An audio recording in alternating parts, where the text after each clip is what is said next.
Saudara, banjir yang melanda wilayah Pantura, Kota Semarang dalam sepekan membuat sejumlah pengendara motor terkena imbasnya. Banyak motor yang menerjang banjir terpaksa harus mengeluarkan uang lebih untuk memperbaiki sejumlah kerusakan.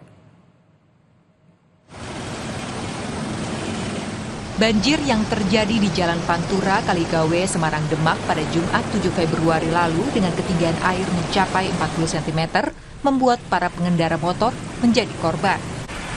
Para pengendara motor terpaksa harus menerjang banjir dan berimbas pada kerusakan mesin. Beberapa di antaranya mengalami mati mesin.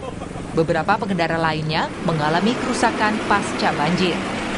Hal ini membuat bengkel sepeda motor di sekitar Jalan Pantura Kaligawe, Kota Semarang, ramai dengan banyaknya motor-motor yang antre minta diperbaiki, lantaran terdampak banjir. Di mana sejak sepekan terakhir, bengkel ini sudah melayani ratusan pelanggan yang memperbaiki motor imbas mati mesin saat melintasi banjir. Kerusakan sepeda motor imbas banjir ini bermacam-macam, mulai dari busi mati, oli tercampur dengan lumpur, hingga yang paling parah harus bongkar mesin. Biaya perbaikannya pun bervariasi, mulai dari puluhan ribu hingga ratusan ribu rupiah, tergantung kerusakan sepeda motor.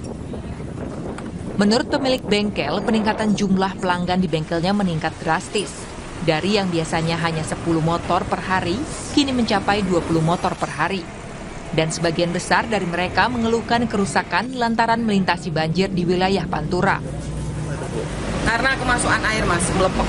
Jadi kan businya macet, ini kena air, masuk air kan udah tinggi ini, masuk ke mesin jadinya mati.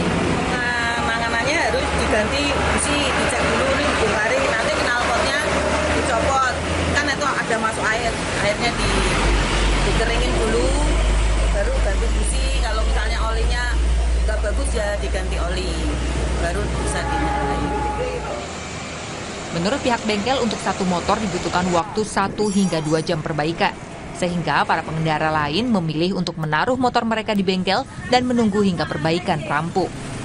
Febriana Mila, Kompas TV, Semarang, Jawa Tengah.